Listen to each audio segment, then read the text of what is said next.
Le président du Faso, le capitaine Ibrahim Traoré, s'ouvre une fois de plus à la presse nationale et internationale.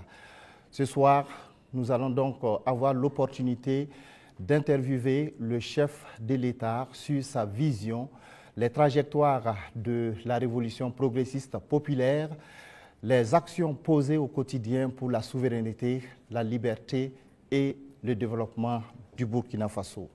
Bonsoir, Monsieur le Président. Bonsoir.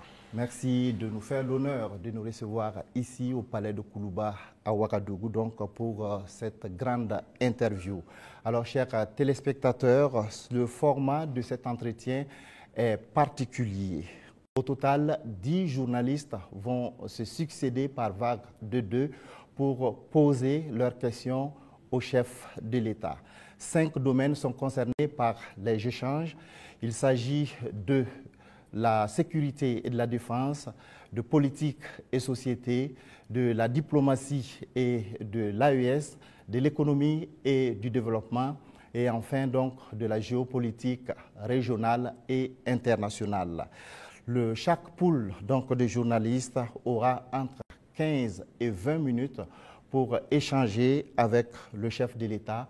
Mon rôle ce soir est celui de modérateur chargé de la police des débats.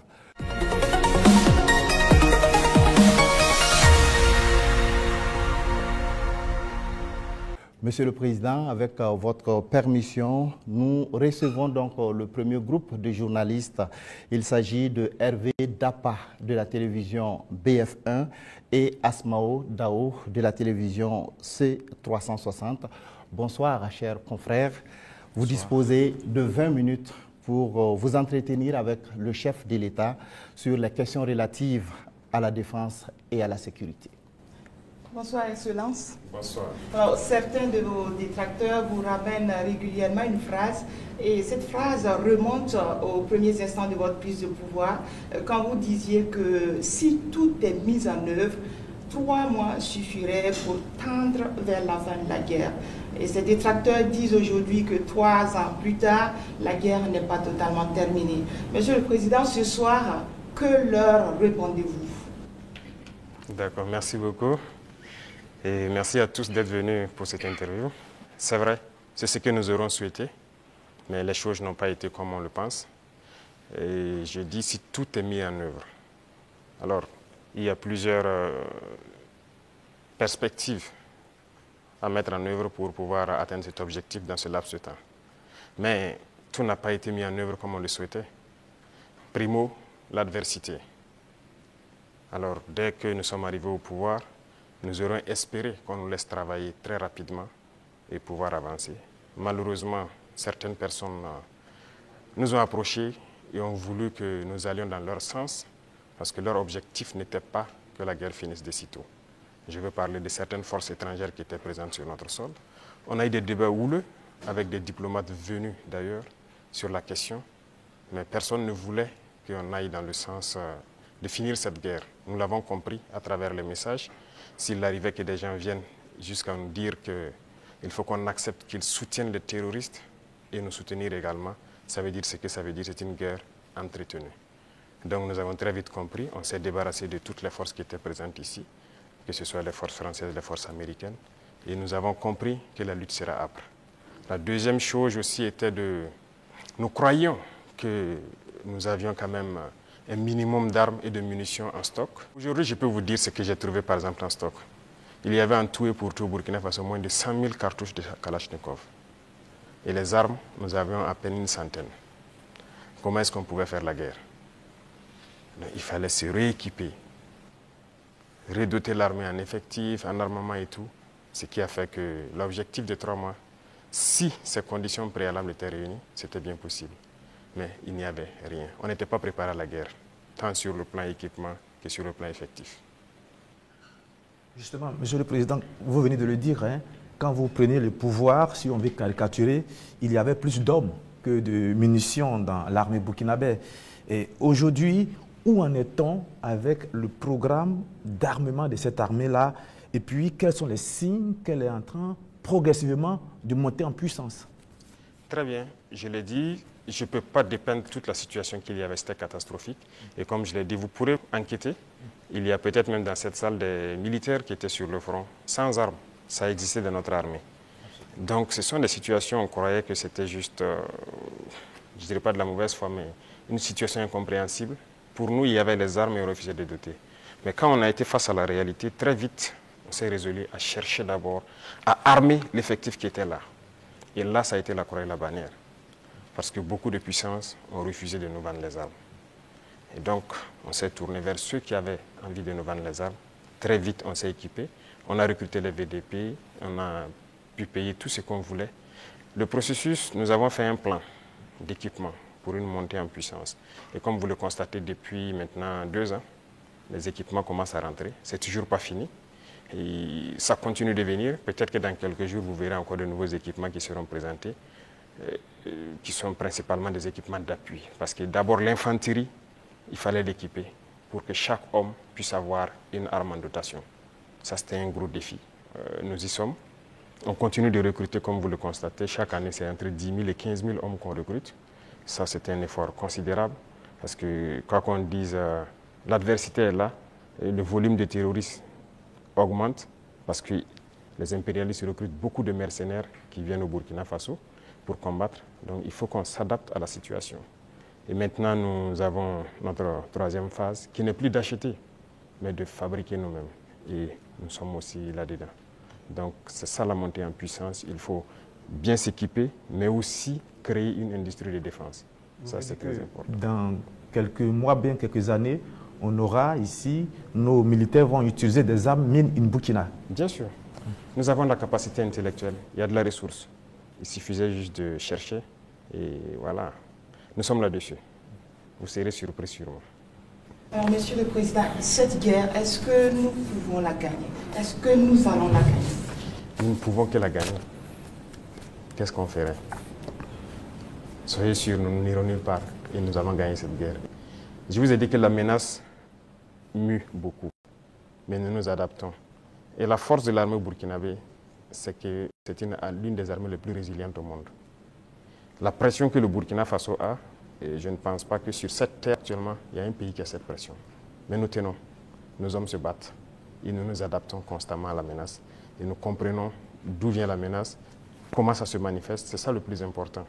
Et actuellement, je peux vous rassurer que bientôt, nous parlerons d'un albinos noir qui va apparaître. Et vous verrez. Ne me demandez pas de quoi il s'agit, je pense que vous comprendrez plus tard. La guerre va finir et très vite. Justement, pour gagner cette guerre, vous venez de le dire, il faut des armes et il faut aussi des hommes. Et surtout des hommes déterminés. La détermination, vous le savez, c'est le game changer majeur. C'est ça qui fait la différence dans toute guerre. En ce moment, au moment où on parle, quel est exactement le moral de nos troupes sur le terrain? Vous avez très bien touché le cœur du problème, la ressource humaine, les hommes déterminés. Il ne s'agit pas juste de payer de l'équipement, il faut des hommes déterminés.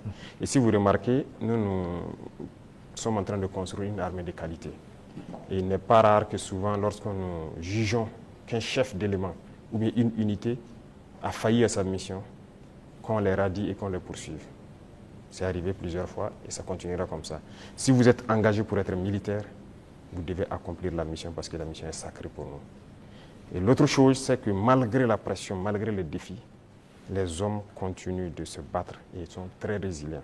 Si aujourd'hui vous attrapez un soldat burkinabé et le demandez, est-ce que vous voulez que d'autres personnes viennent se battre à votre place ou viennent vous aider? Ils vous diront jamais, ils préfèrent mourir. C'est à ce niveau que vous jugez leur morale. Ils sont prêts, toujours prêts, malgré la situation. Peu importe la bataille qu'on perdra, on va toujours maintenir le terrain. C'est ça qui est très important dans le mental des soldats. Donc, le moral est au top. Les gens n'espéraient pas être à ce niveau d'équipement, ils y sont. Donc, ils se donnent à fond. Et moi, je ne peux que féliciter et remercier tous ceux qui se battent. C'est très important. Alors, Monsieur le Président, dans votre argumentaire, vous parlez d'une guerre qui prend différentes formes, qui mue. On se demande, on se pose toujours cette question 10 ans après, qui attaque le Burkina Faso? Ce n'est pas du terrorisme seulement. C'est une guerre pour s'accaparer de nos richesses et nous empêcher de nous développer. Je l'ai une fois développé lors d'un discours, je pense. Je disais que si nous, on arrive à exploiter convenablement notre sous-sol, à transformer ce que nous sommes en train d'exploiter ici, ce que nous produisons, il y aura un sous-emploi chez eux là-bas. C'est une bataille. Ils pillent nos richesses pour pouvoir survivre. Donc c'est une guerre d'indépendance. Il faut que nous menons cette guerre pour être totalement indépendants, décider de notre développement, de notre trajectoire. Donc c'est de ça qu'il s'agit actuellement. Monsieur le Président, vous venez de le dire, on parle de sécurité et de défense du Burkina Faso. Venons-en à votre sécurité personnelle. Vous venez de l'évoquer il y a un instant, la pression est énorme, elle est grande, le danger vient de partout. Monsieur le Président, rien qu'en 2025, il y a eu plusieurs tentatives de coup d'État qui ont été déjouées. Monsieur le Président, est-ce qu'il vous arrive parfois d'avoir peur? Merci, je pense que c'est la seule force que j'ai. Je n'ai pas peur. Parce que j'ai confiance en vous tous. Ça, c'est la première chose. Il faut avoir confiance au peuple, parce que c'est le peuple qui nous a confié cette mission. Et j'ai confiance au peuple, qu'ils comprendront. Et voilà pourquoi on n'hésite pas aussi à être devant le peuple, pour leur expliquer la situation et leur dire ce qu'il y a. Et ça permet de garder une très bonne relation. Ça, c'est la première des choses. La deuxième chose, comme je l'ai dit, il y a une mentalité qu'il fallait développer au sein même de nos forces. Ça, c'est très important. Actuellement, cette mentalité-là, les gens comprennent pourquoi ils se battent. Vous prenez, il y a quelques années de cela, plusieurs officiers sur le terrain ne savent pas pourquoi ils se battent. Mais si nous savons pourquoi nous nous battons, qui nous avons en face et pourquoi il y a cette pression, les gens comprennent mieux. Et voilà pourquoi nous avons même créé tout de suite l'Institut, l'école supérieure militaire, pour que nous puissions former nous-mêmes nos militaires et les mettre ce que nous voulons dans la tête. Retenez une chose, si vous laissez vos forces être formées par d'autres puissances, ils les mettent dans leur tête ce qu'ils veulent. Ils les endoctrinent comme ils le veulent et c'est plus facile de les manipuler.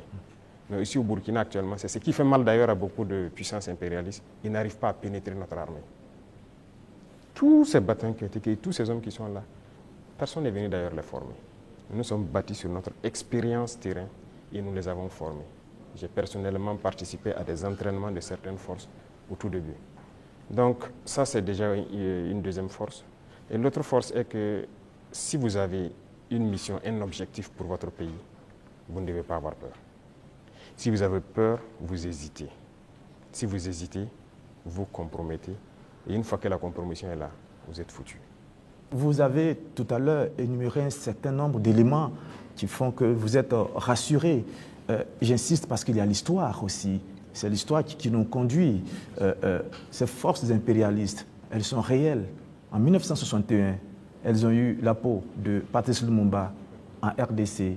En 1972, elles ont eu la peau de Kwame Nkrumah d'une autre manière. Et puis en 1987, elles ont eu la peau de Thomas Sankara, toujours avec des ennemis internes et parfois avec la complicité de certains voisins. Vous savez ce qu'on dit, Monsieur le Président, le premier devoir d'un révolutionnaire, c'est de rester en vie pour continuer le combat.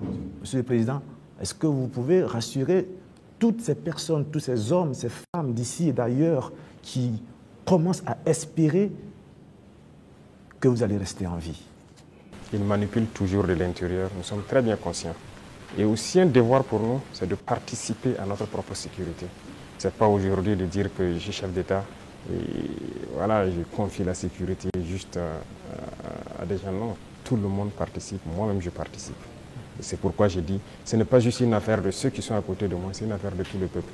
Et la sécurité, ce n'est pas une affaire d'hommes de tenue et tout ce que vous pouvez imaginer. C'est tout un ensemble. C'est aussi des comportements, des manières de vivre.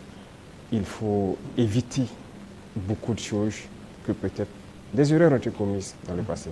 Et nous avons lu beaucoup sur tous ceux dont l'impérialisme a eu la peau et nous avons appris beaucoup de leçons. Voilà pourquoi on dit on ne laissera pas les choses se répéter. On anticipera, quitte à ce que les gens interprètent comme ils veulent, on va anticiper. Mais parce que nous avons compris le message, l'espoir qu'il y a, on fera tout pour anticiper toujours les actions de l'impérialisme. Monsieur le Président, du regard de la journaliste que je suis, je me dis qu'il y a un encerclement des pays de l'AES. Quand je regarde un peu en Côte d'Ivoire, il y a un camp militaire à Odiéné, près du Mali et du Burkina. Le Sénégal installe des unités à la frontière avec le Mali, sans oublier également le Bénin qui fait frontière avec le Burkina Faso et le Niger. Est-ce que, Monsieur le Président, vous partagez ce point de vue? Est-ce que vous voyez les choses de cette manière? Je pense que quand vous décidez de faire la révolution, il faut vous apprêter à cette adversité. C'est une logique qu'ils nous encerclent. C'est logique qu'ils essaient de nous faire tomber. C'est logique. C'est comme je dis, c'est une bataille. Ils se battent pour leurs intérêts.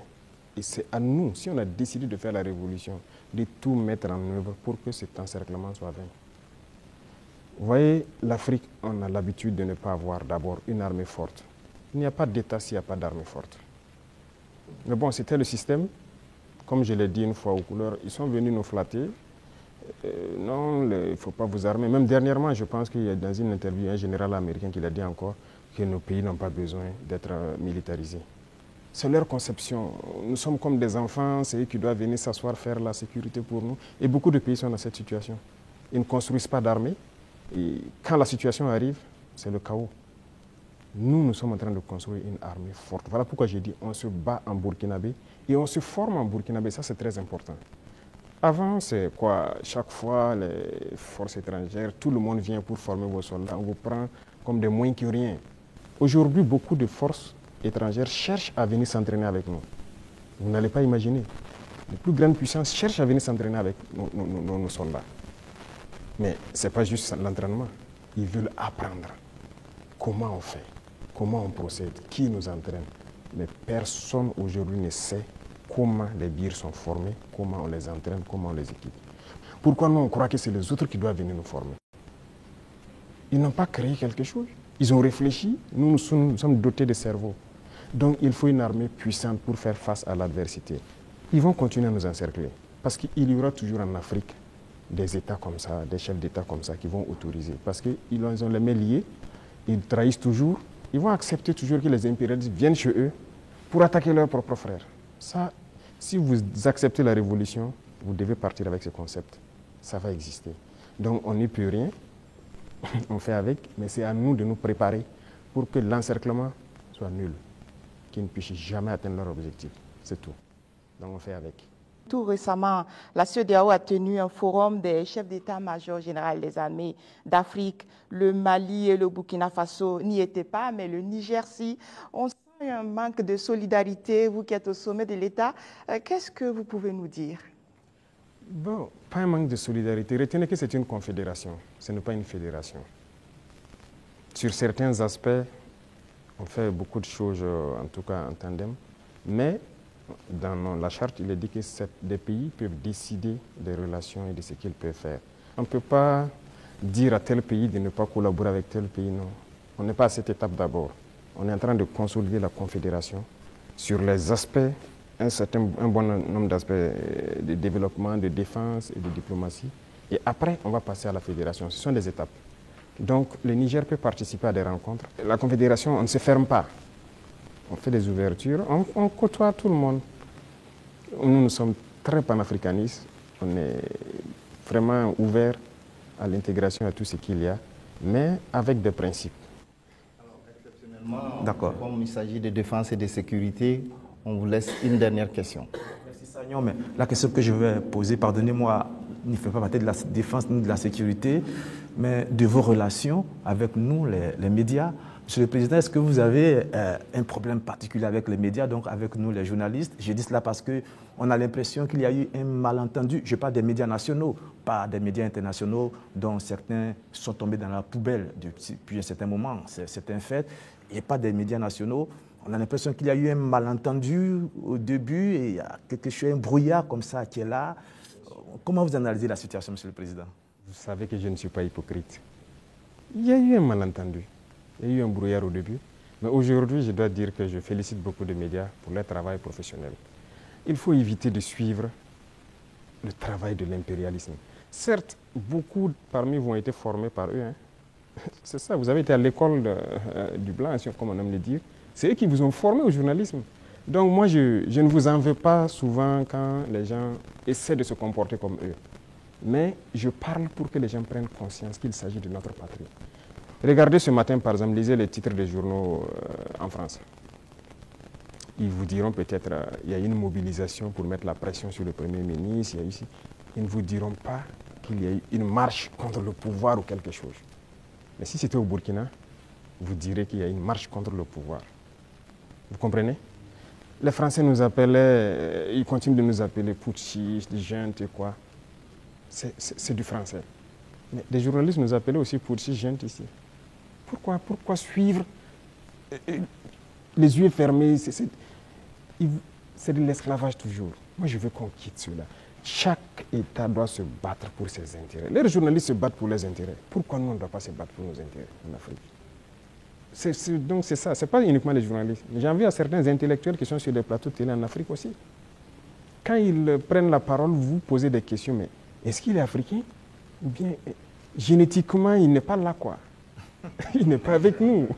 C'est une réalité. Un retard. Oui, il faut se décoloniser les mentalités, les manières de faire. Chacun doit se battre pour sa patrie. Vous pouvez avoir une information qui est peut-être vraie et juste, mais vous décidez de ne pas sortir l'information. Parce que ça peut porter préjudice à la défense nationale, à la sécurité, à la cohésion, et ainsi de suite. Ça, c'est une décision souveraine, parce que vous voulez préserver votre pays. Mais on ne dit pas seulement dès qu'il y a une information, il faut la sortir. Non, ce n'est pas comme ça. Et très souvent, les journalistes, comme on aime le dire, le train qui vient à l'heure, ça ne les intéresse pas. C'est le train qui est en retard. Vous le savez, Monsieur le Président, donc vous nous comprenez de temps en temps. Ah oui, mais il faut éviter ça. Moi, je veux maintenant que vous intéressez au train qui vient à l'heure. D'accord. Je voudrais vous laisser avec une phrase qui est la devise d'un grand club européen. C'est celle-là: notre maillot peut être tacheté de sang, de boue et de sueur, mais jamais de honte. C'est tout ce que je vous souhaite, Monsieur le Président. Merci beaucoup. Merci grandement.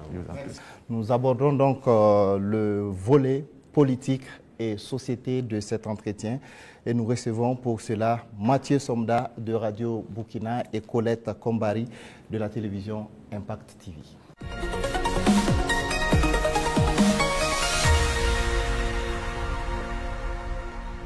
Bonsoir, chers confrères. Vous disposez également de 20 minutes pour échanger avec le chef de l'État sur la rubrique politique et société. Excellence, Monsieur le Président, 30 septembre 2022, 30 septembre 2025, bientôt 3 ans de gestion du pouvoir d'État. Quel bilan d'étape faites-vous en termes de mise en œuvre de votre vision et de votre orientation politique à travers la révolution progressiste et populaire? Il faut dire que nous avons pris le pays sur le volet sécuritaire avec une situation, mais aussi sur le volet économique, politique avec une autre situation. Retenez qu'il y avait beaucoup de réformes à faire. Tellement de réformes qu'on ne pouvait pas les énumérer en un coup. Et donc, nous avions une idéologie que nous avons commencé à mettre en œuvre, la révolution, jusqu'en avril dernier où on l'a proclamée officiellement. Et qui dit révolution, il s'agit de révolutionner tous les domaines de notre vie. Parce qu'on ne peut pas continuer à faire la même chose qui se passait et espérer avoir un autre résultat. Si nous étions dans la continuité, je pense que c'est mieux qu'on laissait les politiciens continuer leurs choses, mais nous avons voulu rompre. Et la rupture nécessite beaucoup d'engagement. Dieu merci, le peuple a compris, les gens ont compris qu'il fallait rompre. Que ce soit en termes de comportement, de pratique, que ce soit en termes de gouvernance, que ce soit en termes d'économie, de commerce et tout ce qui va avec. Et tous les jours, je peux vous dire qu'on continue de découvrir. Parce que le système qui était en place, et moi j'aime caricaturer pour dire que c'est comme un gros nœud que nous avons trouvé. Quand vous défaites un autre apparaît. Quand vous défaites un autre apparaît. Donc il y avait beaucoup de maux dans notre société que nous sommes actuellement en train de résoudre. Et Dieu merci, je peux dire que plusieurs choses ont été lancées. Et le bilan, pour moi en tout cas, c'est satisfaisant, même si je pense qu'on peut faire encore plus d'efforts. Voilà. Et si vous souhaitez, domaine par domaine, vous pourrez me poser des questions, parce qu'il y a beaucoup de choses qui ont été entamées. Excellence, la révolution populaire progressiste, il y a eu des explications certes, mais les Burkinabés veulent davantage comprendre quel est le contenu de cette révolution. Le contenu exact, comme je l'ai dit une fois, je ne le dirai pas. Si vous permettez à tout le monde de connaître les détails de ce que vous voulez faire, on peut anticiper sur votre action. Mais nous avons dépeint voilà, les gros points pour que les gens puissent comprendre où nous allons. Alors, si vous remarquez, dans le modèle même de gouvernance, la lutte contre la corruption et la bonne gouvernance, il y a d'abord l'exemple que les gouvernants doivent donner. Et comme je dis, vous ne pouvez pas être là, une catégorie de Burkinabés, parce qu'on vous a confié des postes.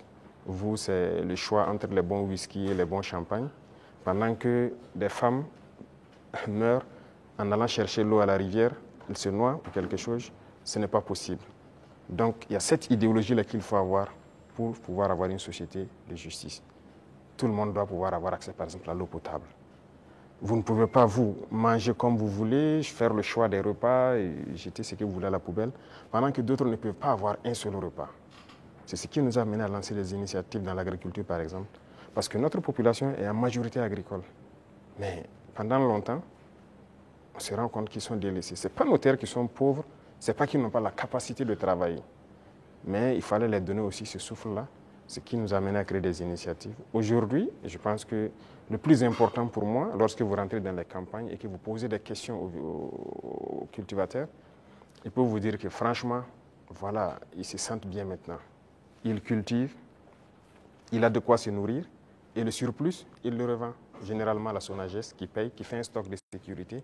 Et lorsque dans certaines zones ou dans certaines périodes, il y a des soucis, ils le ressortent, ils le vendent à prix bien subventionné, accessible de tous. Donc ça, c'est très important. L'idéologie de révolutionner beaucoup de domaines, quand on prend le domaine même des finances publiques, alors on est en train de digitaliser beaucoup de paramètres, avec beaucoup de difficultés, parce que les gens n'aiment pas ça. Bientôt, par exemple, on va lancer la facture électronique. Déjà, quand on a émis l'idée, mais beaucoup de grands opérateurs sont opposés à cela. Pourquoi ils ne veulent pas la transparence? Parce qu'on a habitué les gens à la tricherie, à voler. C'est comme une norme. C'est ce qui était installé, donc il faut changer tout ça. Sur le plan des infrastructures et beaucoup de choses, le domaine des marchés publics et tout ce qui va, c'était d'ailleurs le domaine le plus corrompu. Voilà, vous êtes un entrepreneur, vous venez nous voir, on vous donne le marché, vous surfacturez, et après on se donne quelque chose à l'arrière. C'est ça la règle d'or. Et donc quand quelqu'un même vient avec cette idée, vous êtes exclu d'office. On ne vous permet pas. Et si on laissait continuer dans cela, je ne pense pas qu'on puisse s'en sortir. On ne pourrait pas payer des armes, parce que, comme je l'ai dit, si vous ne faites pas des économies d'échelle, vous ne pouvez pas vous équiper. Vous ne trouverez pas une seule banque dans le monde où vous partirez prendre un prêt pour payer des armes. Ça n'existe pas. C'est avec vos fonds propres que vous pouvez vous équiper. En tout cas, nous, on n'a pas eu cette occasion. Et si quelqu'un en connaît, peut-être qu'on est preneur. Et tout ce qu'on est en train d'acquérir, je vous ai dit une fois le montant, ce sont des milliards de dollars. Hein. Comment on fait? Où on a puisé l'argent? Cet argent était là. Il fallait assainir le domaine des finances, le commerce et tout ce qui va avec. Et le fonctionnement de nos sociétés d'État, vous avez pu remarquer cette année les résultats de 2024 qui sont au-delà. 2025 est encore meilleur que 2024. Je prends le domaine des hydrocarbures où dès 2023, nous avons fait d'énormes progrès.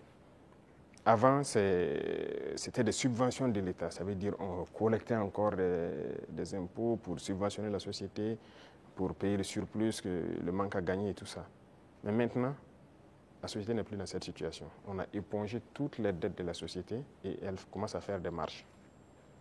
Mais c'est parce qu'il y avait la corruption dans le milieu. Donc il y a tellement de situations, je ne peux pas tout citer. Et donc il faut révolutionner ce domaine aussi par la digitalisation et tout ce qui va avec. L'administration en gros, tout est en train d'être digitalisé pour que les gens n'aient plus accès à l'argent liquide qui circule et que les choses soient transparentes. Vous qui demandez le service, vous savez à quoi ça correspond et vous savez où votre argent part. Les infrastructures, vous êtes témoins aussi, qui sont vraiment un problème crucial. On est en train de révolutionner tout. Donc c'est l'esprit comme ça, de changer de paradigme, faire ce qu'on n'avait pas l'habitude de faire. Donc comprenez ça par cette phrase. Excellence, Monsieur le Président, on est entré dans la révolution progressiste et on y va. mais il y a cette tranche de la population, le politique, qui œuvrait avant. Quelle peut être la place donc de ce politique actuellement dans cette révolution? Je ne vais pas être hypocrite encore. Si c'est cette mentalité politique, ils n'ont pas de place dans la révolution. C'est opposé. Regardez comment le Burkinabé était. Puisque pendant 27 ans, bon, plus de 27 ans de règne de Blaise et même le pouvoir du MPP, ça continue dans la même politique. Et cette politique, notre génération est née dedans. Donc on est né et les gens ont grandi avec une mentalité. Si tu ne connais pas quelqu'un, tu ne peux pas avoir accès à certains services. Ce qu'on appelle les deals. Tout le monde a évolué avec cet esprit de deal, de corruption, de tout. C'est dangereux, mais c'est la politique qui a mené ça. Parce qu'il y a des entrepreneurs politiques, vous avez entendu parler de ça. Les jeunes qui se lèvent parce qu'ils savent parler, ils savent flatter. Et c'était quoi la politique? C'est quoi la politique en Afrique? Il faut dire la vérité. Quelqu'un qui a l'art de mentir, de tromper, de flatter. Vous voyez, tous les vices. Si vous regroupez tous les vices, vous êtes un bon politicien. C'est la réalité. Nous, au village, quand on voit quelqu'un qui est un trompeur, il ne dit pas la vérité, on dit, lui, là, c'est un politicien. C'est comme ça qu'on disait. Donc, il faut que cette mentalité change. Beaucoup ont changé. Beaucoup ont compris, ont changé et marchent avec nous. Maintenant, ceux qui veulent rester dans leur radicalisme politique ancienne, là, ils n'ont pas de place. Ça, on ne va pas se mentir. Sinon, qui ne faisait pas la politique au Burkina? Mais c'est le même peuple. Mais c'est parce qu'on a parlé, ils ont compris, et par les actions, ils voient, ils ont compris, que les gens commencent à changer de mentalité.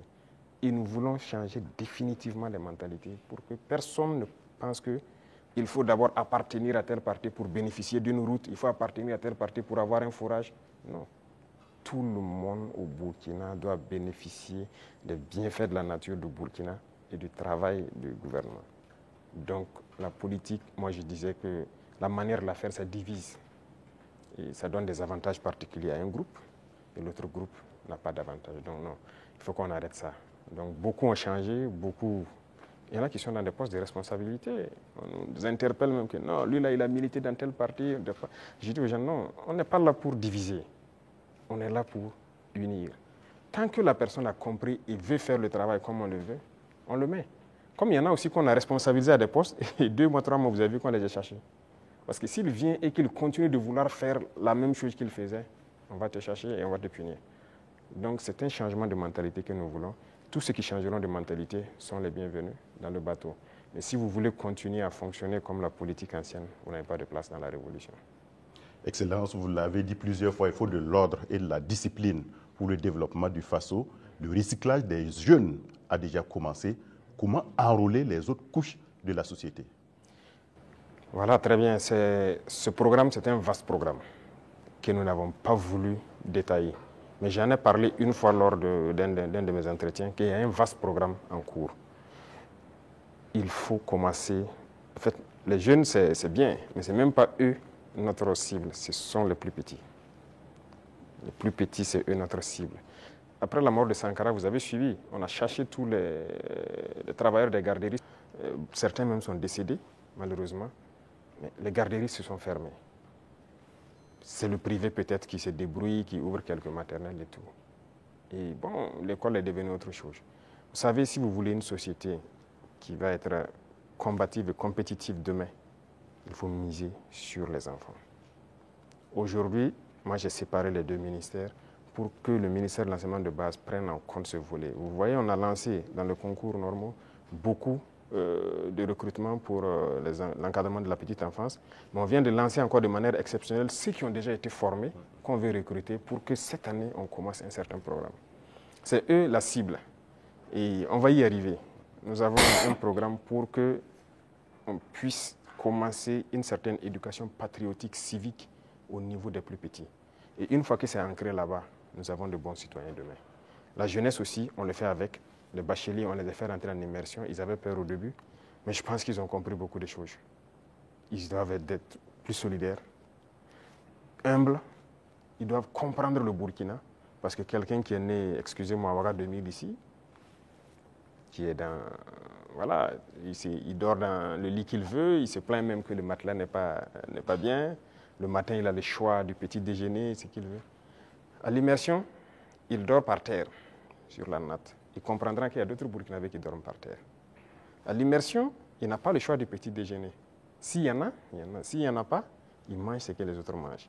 Déjà, dans sa tête, il comprend qu'il y a deux faces du Burkina Faso. Et j'ai dit à l'immersion de les priver. Il y a des jours où ils auront 2 repas, des jours 1 repas et des jours sans repas. J'espère qu'ils l'ont fait. C'est pour qu'ils comprennent la vie. On est jeunes, mais si on a atteint cet âge et qu'on n'a pas compris qu'il y a plusieurs types de Burkinabés, c'est dangereux. Il faut que les jeunes comprennent qu'il y en a qui n'arrivent même pas à s'offrir un repas. Et quand lui va dormir avec la faim, toute une journée il n'a pas mangé, vous croyez que si demain on le confie une responsabilité, il va toujours avoir en tête, ah, si moi je dilapide l'argent et qu'il y en a qui n'ont pas à manger, c'est la conscience qui va le gronder. Donc ce sont des épreuves qu'on les fait faire. C'était 45 jours que j'avais programmé, mais à cause des inscriptions, j'ai dit de faire 30 jours. Mais les prochaines échéances, j'espère qu'on ira à 45 jours. Donc les futurs bacheliers et brevetés doivent se préparer à affronter ça. Et le programme va continuer à s'enrichir, c'était la première expérience. Mais nous espérons pouvoir changer, même les jeunes, leur mentalité. Excellence, en Conseil des ministres, la décision de réformer la loi agraire et foncière, le statut des chefs coutumiers et traditionnels avait été adopté. Quelles sont les motivations? La réforme agraire était nécessaire. Vous savez combien de conflits sont nés dans cette question des terres? Il y a des villages qui se sont machetés, des familles se sont divisées à cause de la question des terres. Il faut que l'État prenne ses responsabilités. Mais si vous hésitez, parce que vous avez peur de déclarer ça, que des gens vont se sentir frustrés ou pas, c'est pourquoi la révolution est la bienvenue. Il faut décider à un moment donné d'arrêter tout ça. Il y avait combien de promoteurs immobiliers au Burkina en 2010? Je ne pense pas, ça ne vaut pas une vingtaine. Subitement, en 2015, on en a plus de 200. Ils ont payé les terres partout, ils partitionnent, ils vendent, ils revendent, ils ont pillé les terres et c'est dangereux. Actuellement, nous avons une application C4 qu'on vient de lancer, on est en train de réenregistrer, mais ce qui se passe est terrible. Même les parcelles dans les villes, les gens vendent et revendent à plusieurs personnes parce que ce n'était pas digitalisé. C'est un gros registre. Vous pensez que quelqu'un peut fouiller les registres, voici le numéro de la parcelle appartient à telle personne, donc toi tu es allé acheter, c'est pas... Donc il y a beaucoup de doublons et ça crée des conflits. Et pendant que ces politiciens-là faisaient ça, ils sont là dans des conférences, des trucs, que cohésion sociale. Vous ne pouvez pas faire de cohésion sociale en divisant les gens sur la terre. Voilà pourquoi on a décidé de prendre nos responsabilités, d'arrêter ce massacre-là. Et voilà, la terre appartient à l'État. Et désormais, on fera tout pour équilibrer au maximum voilà, la situation et que les gens ne se sentent pas lésés. Pour la chefferie coutumière, c'est pareil. Cette loi est là il y a longtemps. Hein. Il y a très longtemps, selon ce qu'on m'a dit, mais personne ne veut. Mais nous, nous avons décidé de mettre la main à la pâte, regarder, parce que la chefferie coutumière, pour moi, ils doivent être respectés, ils doivent être écoutés, ils doivent être ceux-là qui travaillent pour la cohésion sociale. Quand ils parlent, quand il y a un conflit, il y a une situation conflictuelle, ils doivent parler, pouvoir rassembler et que leur voix doit porter. Donc il y a un certain nombre de privilèges, si je peux dire, qu'on a mis autour, des symboles de la nation qu'on a mis autour pour que les gens les respectent. Qu'on le veuille ou pas, on les respecte et qu'eux-mêmes, ils imposent le respect. Parce que dernièrement, les politiciens les avaient détournés. Beaucoup, aujourd'hui, voilà, regrettaient avoir marché aux côtés des politiciens. Il y a des villages où les gens sont divisés, les gens ne respectent plus les chefs. Mais avec cette loi, en tout cas qu'on a amenée à la LT, nous avons essayé d'élaguer beaucoup de choses pour que leur respect dans la société puisse être réinstauré. Et ça, c'est très important. Excellence, la lutte contre le terrorisme affecte notre tissu social avec des soupçons d'exaction communautaire. Le vivre ensemble est menacé par endroits. Comment amener les Burkinabés à renouer avec les valeurs cardinales telles que la solidarité, le civisme et la cohésion sociale? Je pense que ces valeurs sont en train de revenir toutes seules. Au contraire, la guerre a forgé aussi à ce que les gens comprennent beaucoup de choses et les gens commencent plus à s'unir. Vous savez, les inégalités sociales créent plus de problèmes de cohésion sociale que le terrorisme. Il y avait trop d'inégalités sociales. Je disais à certains, j'ai dit, écoutez, vous avez mangé à votre faim, vous allez vous asseoir comment avec elle qui n'a rien mangé pour parler de cohésion sociale. Ce n'est pas possible. C'est la même situation que je vous ai pris tout de suite. Il faut essayer au maximum de mettre les gens à un certain niveau. Tant qu'il y a la richesse, que ce soit bien réparti. Ça, c'est le premier pas. Les cas d'exaction et tout ce qu'il y a, il faut faire attention. Il y a beaucoup de gens qui ont donné des allégations. C'est dernièrement, quand on a vu le cas à Solenzo, ils ont sorti des images, parlé. On n'a rien dit, on s'est calmé. Quand ils ont fini de chanter, on a montré les civils qu'ils disaient que les forces ont tués ont été transportés jusqu'à Ouagadougou ici, mis en sécurité. Ah, si on les a tués, pourquoi ils sont à Ouagadougou? Comment ils se retrouvent à Ouagadougou? Souvent, c'est fait à dessein. Ils inventent tout ce qu'ils veulent inventer avec leurs ONG, leurs médias et tout. Mais on laisse, quand ils finissent, on montre la vérité. Voilà. Les terroristes ont pris des civils comme boucliers humains, certes, mais les forces ont pu faire la distinction. Et après le combat, ils ont rassemblé les civils à Solenzo. On a dépêché les moyens nécessaires pour les transporter, venir. Et ils ont été présentés devant tout le monde. Ce sont des centaines de civils. Ils ont témoigné. Donc, il faut qu'on fasse attention aux récits de certaines personnes qui veulent juste développer des thèses. Et leur objectif, c'est de nous diviser. Mais nous, on ne doit pas tomber dans ce piège-là.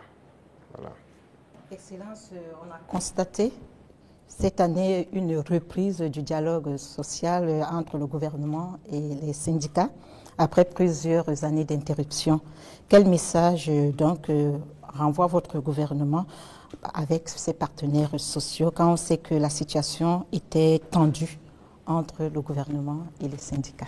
Comme c'était tendu entre le gouvernement et les journalistes.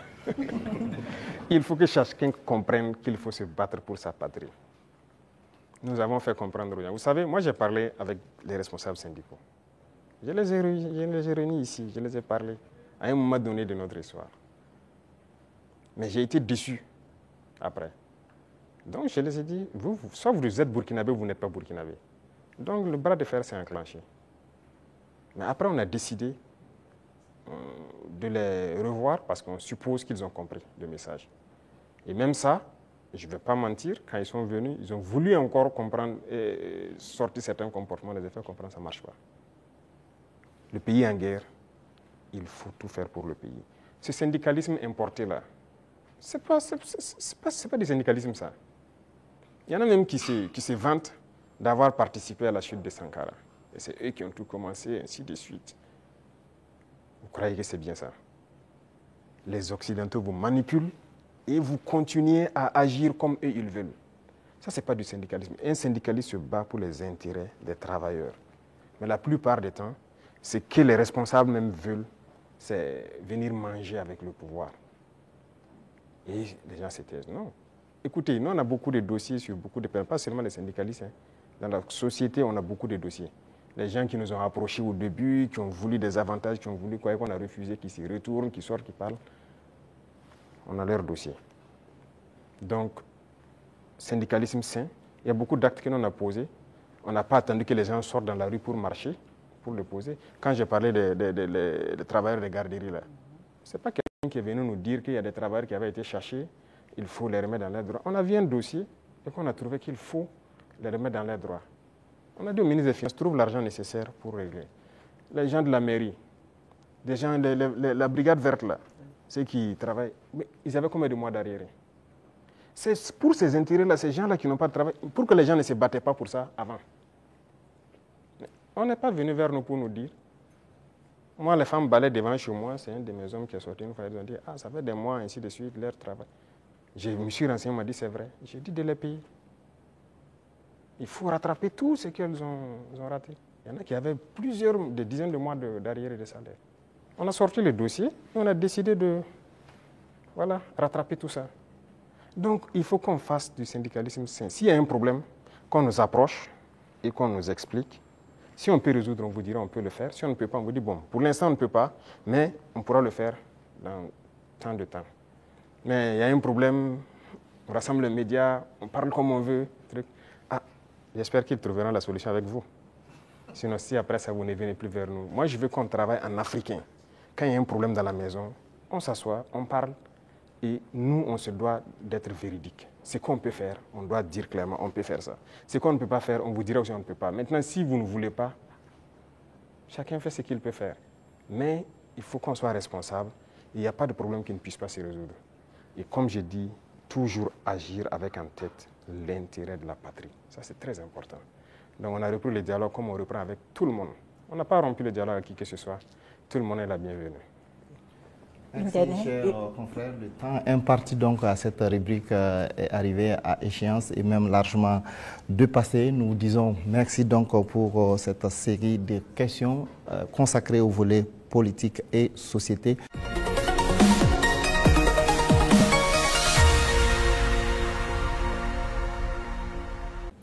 Monsieur le Président, les préoccupations relatives à l'économie et au développement sont portées par Soumaïla Rabo de Savane Média et Jean-Marie Toé des éditions Sidoya. Bonsoir, chers confrères. Vous disposez également de 20 minutes pour vous adresser au chef de l'État. Bonsoir, Monsieur Sayon. Monsieur le Président, malgré la crise sécuritaire et la conjoncture internationale, l'économie burkinabé se porte bien. Avec 1,5 de progrès sur le taux de croissance économique en 2024. On sait que l'amélioration de la situation sécuritaire y est pour beaucoup, mais aussi l'agriculture et le secteur des services. Qu'est-ce qui est fait par le gouvernement dans l'immédiat pour permettre à l'économie nationale de continuer sur cette lancée? D'accord, merci.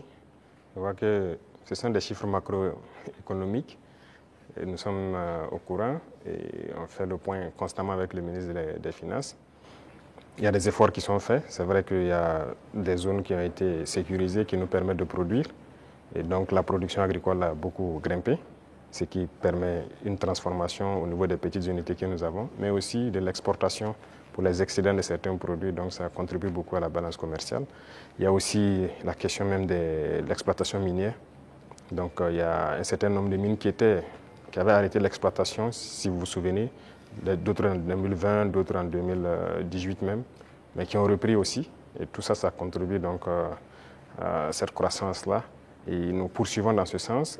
Et actuellement, si vous voyez par exemple le secteur minier, la tendance du gouvernement, c'est d'exploiter notre or nous-mêmes. Donc il y a des mines qu'on vient de reprendre le contrôle, et on continuera à reprendre le contrôle petit à petit, ou à co-exploiter avec les sociétés qui sont déjà là. Parce que la règle, c'était quoi? Quelqu'un vient, il prend le permis, il l'exploite, 10% au gouvernement et le reste, c'est pour lui. Et d'ailleurs, 10%, on n'a pas de contrôle.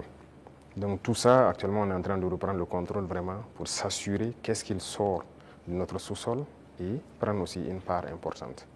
Donc tout ça contribue donc à la croissance économique, vu aussi les initiatives qu'on a lancées dans le domaine agricole. Beaucoup d'autres spéculations ont été donc financées et ça permet en tout cas une bonne croissance. Mais pour moi, le plus important, c'est quand souvent le ministre des Finances apporte les chiffres, il dit bon, c'est très bien, mais j'envoie quelqu'un, va au marché, tu vois, ce qu'on appelle Anampa Moré.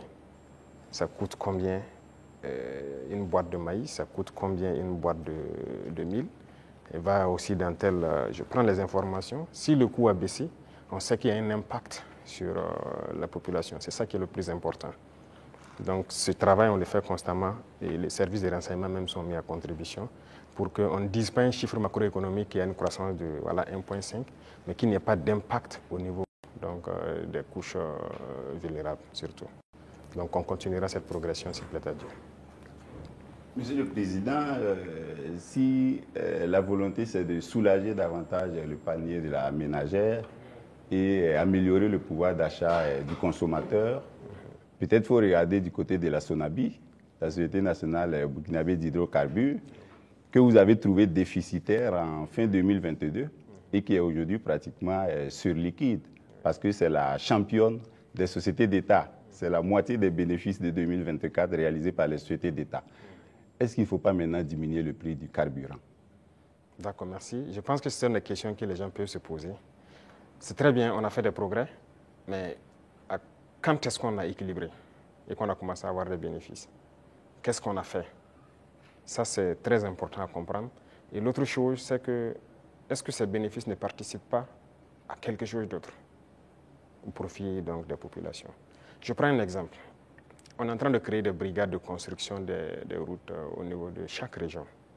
Vous voyez notre réseau routier, déjà ce qui est existant est dégradé, même la RN1, si vous quittez ici jusqu'à surtout la zone de Kokologo et tout ça, c'est carrément dégradé. Ça veut dire qu'on a un besoin important d'investissement dans le secteur des infrastructures routières. Et la SONABI doit participer beaucoup. Je viens de leur confier cette nouvelle mission parce que le carburant qui va ravitailler les différentes brigades, même le bitume et tout ça, la SONABI va devoir s'en charger. Si on baisse, le rythme va baisser. Mais vous voulez qu'on aille vite ou pas? Et il y a aussi une question de, je ne dirais pas de comparaison.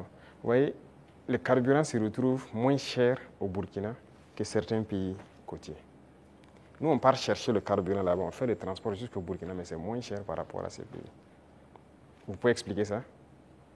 Si on doit monter à leur niveau, on fera beaucoup de marge. Et là même, je peux vous dire qu'on pourra bitumer beaucoup plus de routes qu'on le pense. Mais on garde toujours comme ça parce qu'on veut aller vite. Aujourd'hui, vraiment, il faut remercier le peuple et les amis du Burkina Faso. Beaucoup de gens contribuent, par exemple, la façon Mebo pour embellir les villes, pour faire les routes et tout ça. Mais à un moment donné, le gouvernement aussi, d'abord, a commencé par financer, mais on va devoir financer pour que le rythme continue. Donc, c'est une symbiose entre nous et le peuple. Et je pense que s'ils comprennent l'effort qu'on fait, là où leur argent part, les gens doivent comprendre que bon, on peut rester sur cette ligne. Quand on atteindra un objectif donné, on va pouvoir baisser, ça c'est logique. Personne ne va être riche et vouloir que ses enfants vivent dans la misère, si je peux dire ainsi. Donc les richesses seront partagées, mais nous avons du retard et on doit rattraper le retard. Tout de suite, par exemple, je vous disais qu'on ne peut pas continuer à payer l'équipement militaire, il faut qu'on produise. Et pour produire, vous avez besoin de construire des usines. Vous n'irez pas quelque part demander un prêt pour construire une usine de ce genre ou quoi. Non, personne ne va vous donner ça. Même les équipements qui constituent même l'usine, personne même ne veut vous vendre. Donc ça, c'est à l'interne. Il y a beaucoup de choses qu'on fait. On ne vous donnera pas de prêt pour ça. Et regardez tous ces équipements de façon merveilleuse, quoi. C'est combien de milliards? Ce n'est pas le prêt de quelqu'un. C'est l'argent du contribuable. Donc ce sont des choses, nous-mêmes, on a souhaité pour aller vite. Vous croyez que si j'avais un prêt de 200 milliards en 2023, moi j'équipais tout le Burkina Faso en 2023? Mais personne ne veut vous donner des prêts sur ce volet-là. Donc finalement, c'est l'argent du peuple qui équipe le peuple. Donc il y a beaucoup de domaines, on le fait nous-mêmes. Et donc ça a besoin d'un minimum de sacrifices. Quand on va atteindre le niveau, ne soyez pas surpris. Dès qu'on se sentira que voilà, on peut le faire, on va le faire. Alors, Excellence, dans le secteur des infrastructures, avec l'ONBA, Faso Mebo, tout comme dans les industries avec Faso Kosam, les usines de tomates, la SM Sosiko, les mines, l'État est de plus en plus présent. Est-ce que l'État n'est pas en train de se substituer au privé? Ah, ça c'est une très bonne question. Alors, il faut faire un choix. Ça, c'est une chose. Et l'autre chose, il ne faut pas voir ça comme ça. Le privé a toujours des domaines d'activité. Mais il faut avoir cette capacité de s'adapter. Il y a des choses qui doivent revenir à l'État. Mais c'était donné au privé. Pourquoi? Bon, nous, on n'a pas d'élection à financer, on n'a pas de compte à ouvrir ailleurs pour sécuriser quoi que ce soit. Ça ne nous intéresse pas tout ça. Donc, ça fait que nos rapports avec le privé sont de plus en plus sains. Chacun fait ce qu'il doit faire, paye ses impôts qu'il doit payer. Et nous les disons chaque fois de s'adapter. Quand on prend le secteur minier, moi j'ai rassemblé les opérateurs, je les ai dit, investissez dans les mines. Beaucoup n'ont pas compris. Il y a un en tout cas qui a commencé à investir. Et je pense que dernièrement, je l'ai reçu, on a dit que moi je l'ai ouvert les yeux, qu'il ne savait pas qu'il y avait l'argent là-bas. Pour lui, c'est l'import-export. Il dit l'import-export, vous ne faites que sortir nos devises. Et le peuple ne travaille pas. Ça, c'est un exemple. Donc, il est en train de se muter un peu. Moi, les ministres de l'Agriculture, vous vous souvenez, il a fait des sessions à Bobo, il a rassemblé les opérateurs économiques quand on voulait lancer les Bagré Pôles et tout ça, la relance de l'activité, l'offensive. Mais je peux vous dire aujourd'hui, personne n'a investi. J'ai dit d'accord, j'ai fait faire le point de bilan de l'offensive, puisque nous sommes en 2025. Au ministre, et la part que le privé devait prendre pour investir dans nos pôles de croissance, je lui ai demandé quels sont les privés qui ont pu investir dans la terre et tout ça. Il dit personne. C'est ceux qui étaient déjà dedans, les producteurs de semences, ces trucs, qu'on a d'ailleurs encouragé, les coopératives, c'est eux qui ont continué. Mais les grands opérateurs, je leur dis, oui, il ne va personne. Je dis, d'accord, très bien. Ne soyez pas surpris que demain, je dise, personne ne prendra de l'argent pour amener à l'extérieur pour payer du riz venir. Vous investissez pour cultiver le riz. Il faut savoir muter. Il faut savoir s'adapter à l'idéologie de ceux qui dirigent. Donc le secteur privé aura toujours quelque chose à faire. Mais il faut s'adapter au contexte. Parce que si on laisse tout aux mains du privé, il n'y aura pas de pays. C'est ce qui était déjà là. Quand on prend le CCVA, lequel d'entre vous n'a pas de véhicule qu'on contrôle? Vous osez prendre votre véhicule rouler sans visite contrôle technique? La police va vous arrêter. La police, c'est qui? C'est le peuple qui paye, c'est ceux qui sont mandatés pour faire cette police par le peuple. Si la police doit contrôler des véhicules pour vous obliger à prendre la visite technique, et cette structure appartient à un privé, a été privatisée. De l'argent, je dirais gratuit, privatisé. Vous trouvez ça normal? La Sosuco, c'était privatisé. Beaucoup de sociétés sont privatisées. Mais ça peut faire rentrer de l'argent pour l'État et que l'État doit travailler pour tout le monde. Si vous privatisez tout, on fait quoi? L'État gagne l'argent où? On ne veut pas construire notre pays? On veut rester comme ça, dans ce qu'on connaît là? Nous, on veut construire. On veut produire, on veut que tout le monde vive bien et en paix. On veut voir nos enfants dans d'autres types d'écoles. On veut que notre pays se développe. Et pour ça, l'État doit être responsable et prendre ses responsabilités dans certains domaines. Même le secteur des mines, on est en train de racheter. Les deux premiers mines qu'on a décidé de racheter, ce n'est pas qu'on a retiré, on a racheté. Et vous avez suivi, c'est près de 100 milliards. Mais c'est l'État qui a payé pour racheter ces mines. Et c'est nous exploitons maintenant. Et on fera comme ça. Même les parts que je dis qu'on va prendre, on va racheter des parts. Il faut que l'État soit fort. Si l'État n'est pas fort, vous n'avez pas de pays. Ça, il ne faut pas se leurrer. Le capitalisme ne peut qu'être sauvage. Si vous laissez le capitalisme se développer à un certain niveau, finalement, vous allez vous perdre. Vous, si vous faites une industrie tout de suite pour fabriquer je ne sais pas quoi, vous voulez faire du profit. Au début, vous pouvez mettre une usine qui emploie peut-être 500 personnes. Et au fur et à mesure, vous robotisez. Finalement, votre usine, vous n'avez que 10 personnes devant un ordinateur qui travaille. Les 490 sont au chômage. Nous, on est contre ce système. On régule aussi.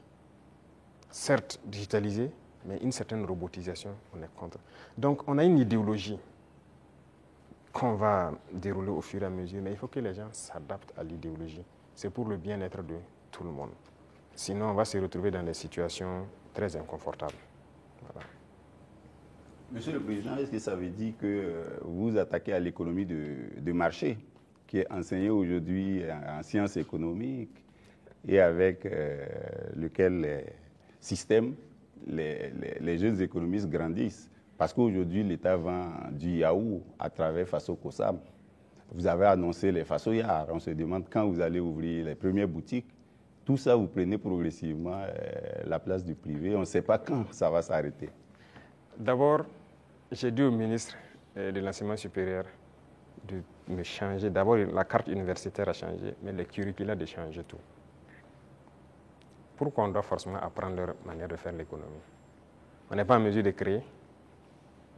Est-ce que c'est Dieu qui est descendu, encore, comme j'aime le dire, créer, asseoir des gens, créer l'école? Ce sont des gens qui ont inventé, qui ont créé des concepts et qui ont créé l'école. Ce sont des êtres humains qui ont créé l'école.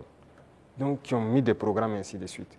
Le programme aux États-Unis est différent du programme en France, différent du programme en Angleterre, ainsi de suite. Chacun a sa manière d'enseigner sa population pour atteindre le niveau qu'on souhaite. Donc, nous aussi, on va créer notre modèle. Justement, c'est ce qui nous met en retard. Malheureusement, notre modèle d'école n'est pas bien. On a pris pour les autres, adapté, et finalement, on forme quoi? Ok, on forme beaucoup d'économistes dans ce concept. Mais est-ce que ça marche? Est-ce que ça marche? Ok, nous, on est en train de changer de système.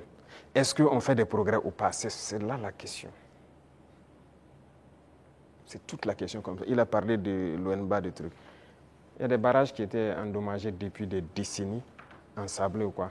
Cette saison, l'eau est dedans. c'est par notre système qu'on arrivait à remettre en œuvre ces barrages-là. Les populations vont produire, pendant la saison pluvieuse, vont produire toute l'année et ils sont bien contents. Et ils ont de l'eau potable aussi à travers l'ONEA par ces barrages-là pour boire. Et on va continuer comme ça. Est-ce qu'on fait ça ou bien on s'assoit, on dit non, tout doit être pour le privé? Et d'abord, cette question de privé, il y a des gens qui avaient une mentalité rétrograde, encore politicienne. Et nous avons dit aux gens de changer. Vous avez bien suivi les sorties de certains ministres. OK, on vous donne un chantier, vous prenez l'avance de démarrage et tout, et vous faites ce que vous voulez. On vous donne un chantier de bas-fond. Dans le contrat, vous devez finir en mai pour que les paysans puissent accéder au bas-fond et puis cultiver. Vous prenez votre avance et vous vous baladez, vous faites ce que vous voulez. En avril, on passe, on regarde, vous n'avez rien fait. Vous dites non, non, non, vous partez à votre rythme, c'est comme ça. On vous contraint, vous finissez le bas-fond. Il y en a qui ont travaillé, il y en a même qui travaillent de nuit jusqu'à aujourd'hui pour atteindre les objectifs. Pas qu'ils ne peuvent pas, mais c'est une mentalité. Et tant que le privé aura cette mentalité, ça ne va pas marcher. Moi, je vous ai dit qu'on a près de 1000 ans de retard même. Il faut rattraper. On est dans les années 1000, à la rigueur 1800. Il faut rattraper le retard, mais on ne peut pas continuer avec cette mentalité. Donc, on invite les gens à changer et à s'adapter. Vous parlez des yaourts, par exemple. Est-ce que le marché est saturé? Non. On importe. J'aimerais voir les privés rentrer dans le yaourt. Pourquoi on n'importe plus? Nous avons pris des textes pour dire que lorsque quelque chose se produit au Burkina Faso, pour pouvoir importer, il vous faut une autorisation spéciale d'importer. Ce qui stipule que vous devez payer ce qui est à l'intérieur. Lorsqu'il y a le manque maintenant, on vous autorise à importer. Voilà pourquoi les gens sont en train, vous voyez que beaucoup de privés sont en train d'ouvrir des usines et tout ça. Et si on ne passait pas par cette méthode, comment on va faire? Il y a le grand moulin du Faso qui est là, à Banfora, qu'on est en train de restructurer tout ça. Mais parallèlement à ça, on a obligé les grands importateurs à ouvrir des moulins. Moi-même, j'ai été inauguré la dernière fois de l'autre côté. C'est l'un des plus grands importateurs. Quand on a dit on va suspendre l'importation, mais il n'était pas content, il a tout ici. On a dit c'est ce qu'on va faire. Soit vous adaptez, ou bien l'État va prendre en compte. Mais ils le font. Mais est-ce qu'on arrive à satisfaire? Il y a la place. On a de la population, on a un grand marché, un marché immense, au Burkina et en Afrique. Mais les gens n'ont qu'à s'adapter, produire. Donc il y aura toujours de la place. Ne pensez pas que forcément on a pris la place du privé, non. Il y a la place. Vous allez ouvrir les façonnières. Si c'est nécessaire pour réguler, parce qu'il y a cette mentalité de toujours entraîner la spéculation de certaines personnes. Non, c'est dangereux. Dernièrement, vous avez suivi le cas des motos. Malheureusement, c'est quand il y a eu la situation, on s'est rendu compte que ce n'était même pas un marché régulé.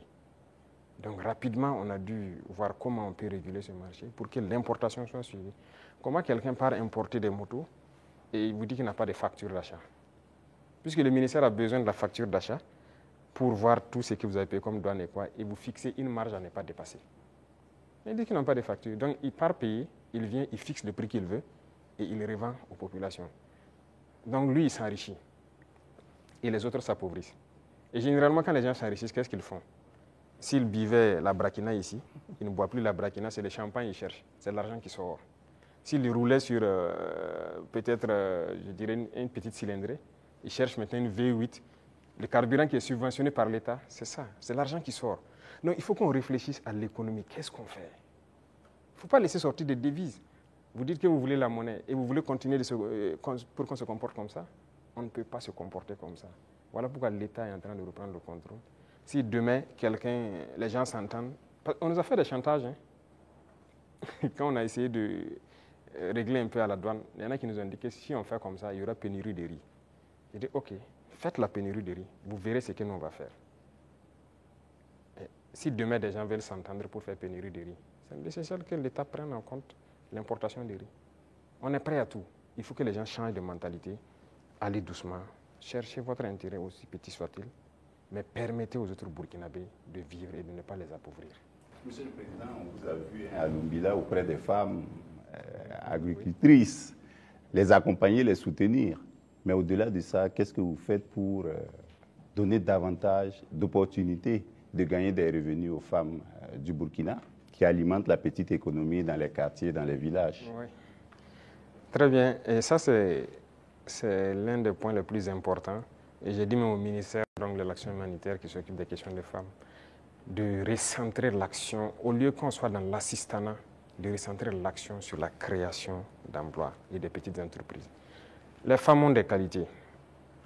Regardez la transformation à petite échelle de nos produits de consommation. Les femmes peuvent le faire très bien. Elles sont beaucoup plus patientes que les hommes. Et elles savent bien faire certaines choses que les hommes. Il faut encourager à ce qu'elles le fassent. Moi, je suis passé à Tenkodogo le 8 mars. J'ai vu les femmes qui ont fait du couscous préfet, qui est bien pour les forces, le savon liquide qu'elles font et tout ça. J'ai donné des instructions pour qu'on paye le savon liquide de toutes ces femmes qui ont été formées et qui se débrouillent pour faire le savon liquide dans nos administrations. Parce que tout ce qui est là, c'est importé, même chez vous, dans vos bureaux. Tous les savons liquides importés, n'est-ce pas? Ce n'est pas normal, pendant que nos mamans fabriquent ça. Et quand j'ai dit de le faire en temps, on m'a revenu que non, elles n'ont pas de structure formalisée. J'ai dit, je ne veux rien comprendre. Trouvez la formule, c'est leur savon, vous payez. Et vous amenez. Que question d'emballage ou quoi. Même si moi, vous m'amenez dans mon bureau avec les bidons recyclés des eaux de boisson, là, je vais utiliser. Ce n'est pas grave. En attendant qu'on ait ce qu'on... Pourquoi on veut le luxe? Acceptons nos réalités, transformons ce dont on a besoin et consommons ça. Et on va évoluer au fur et à mesure. Une dame qui peut se transformer du savon à petite échelle, si on l'accompagne en lui donnant des marchés trucs, demain, elle peut avoir une grande entreprise qui produit et qui exporte. Voilà la mentalité qu'il faut qu'on développe. Et donc, j'ai dit au ministère là, de ne plus être là dans, vous voyez, l'action humanitaire, l'assistanat, non. Il faut recenser le problème des femmes. On a beaucoup de produits qu'on est en train de faire aujourd'hui. On peut transformer, même à petite échelle, et trouver une formule de rassembler. J'ai discuté avec des femmes à Bobo. J'ai dit, par exemple, les produits oléagineux. Les femmes peuvent produire l'huile brute par coopérative et trouver des gens qui ont un certain niveau, qui mettent une raffinerie en place. Et leur rôle, c'est de payer les huiles brutes et les raffiner pour donner de l'huile parfaite sur le marché. Il faut qu'on aille vers ça. Mais si on s'assoit, bon, je n'ai pas la capacité de faire l'huile et puis la raffinerie coûte cher, tout le monde n'est pas obligé de faire la raffinerie. Mais on peut organiser pour que... Voilà. Donc dans plusieurs domaines, c'est ce qu'on est en train de vouloir développer et permettre aux femmes vraiment de mettre en œuvre tout ce qu'elles savent faire. Donc c'est une politique qui est enclenchée et je crois que vous allez voir les résultats. Ismaël Arabo, Jean-Marie Toé, ce serait donc la dernière question. Merci à vous donc pour vos différentes préoccupations adressées au chef de l'État.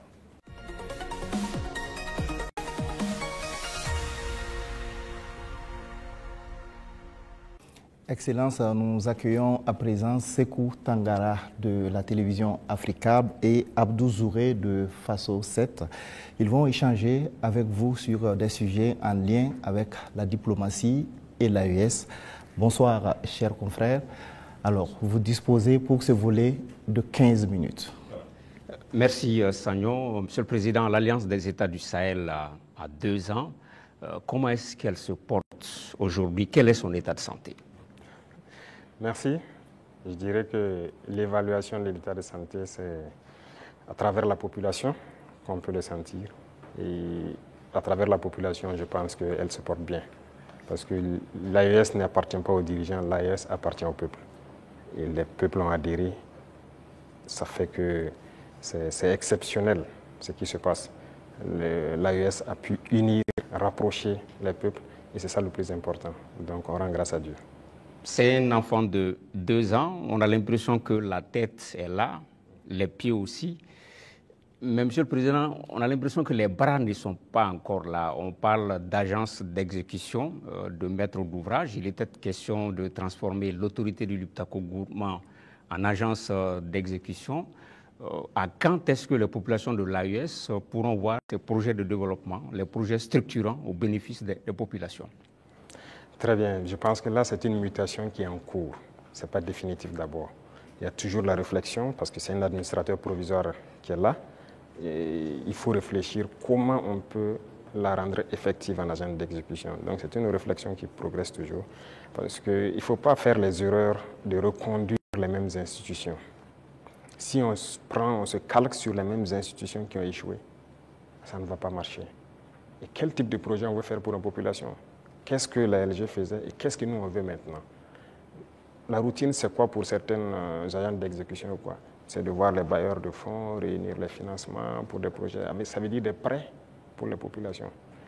Est-ce que c'est ce que nous voulons? Je ne pense pas. Nous partons d'une question endogène.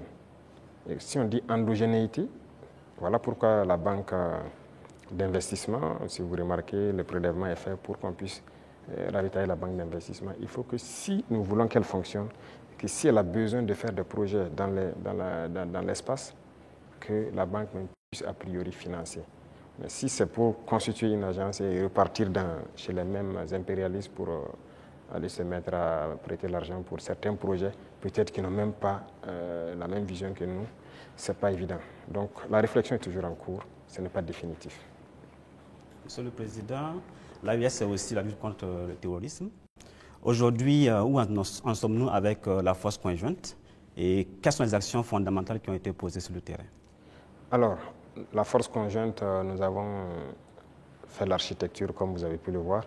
Le poste de commandement est installé à Niamey.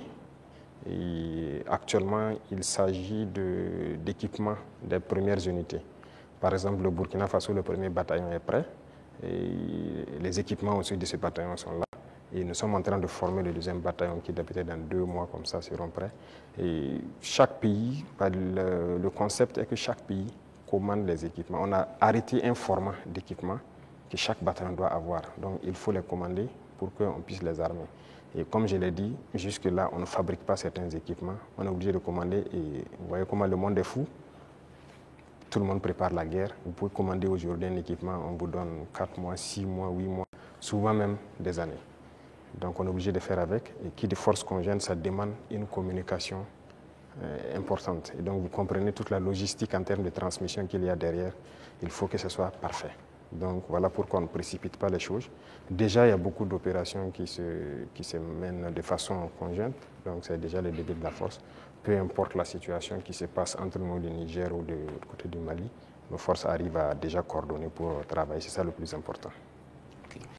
Quand on regarde, pour rester sur la force conjointe, quand on regarde la photographie de l'AIS, la Confédération est entourée par des pays avec lesquels souvent il y a des frictions diplomatiques. C'est-à-dire quand on prend le Niger, il y a des frictions avec le Bénin, le Mali, il y a des frictions avec l'Algérie, le Burkina, même si on ne le dit pas, des petites frictions souvent avec la Côte d'Ivoire. Comment transformer justement ces frictions diplomatiques en opportunités opérationnelles pour lutter contre le terrorisme, Monsieur le Président? C'est ce que j'ai dit. Vous voyez, c'est autour de l'AES. Si nous connaissons la menace qu'il y a autour de nous, l'opportunité, la seule opportunité à saisir, c'est de développer des armées très fortes et d'essayer de nous développer. C'est la seule opportunité. Sinon, l'adversité, on va toujours l'avoir. Ce n'est pas comme ce que vous avez cité, c'est réel. C'est réel. Mais qu'est-ce qu'on peut bien faire? Le problème en Afrique, très souvent, ce sont les dirigeants. Ces frictions diplomatiques, c'est pas entre, moi je n'aime même pas dire les frictions entre les États. Il n'y a pas de friction entre les 2 pays ou quoi. Il y a friction entre les dirigeants des pays.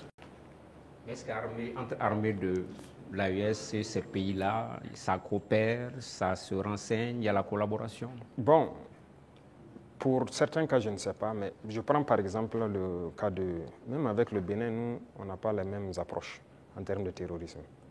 Je prends par exemple le cas du Bénin. Moi, avant d'aller à Moscou la dernière fois, en mai, un jour, j'étais là, il y avait une menace qui planait sur un détachement au Bénin.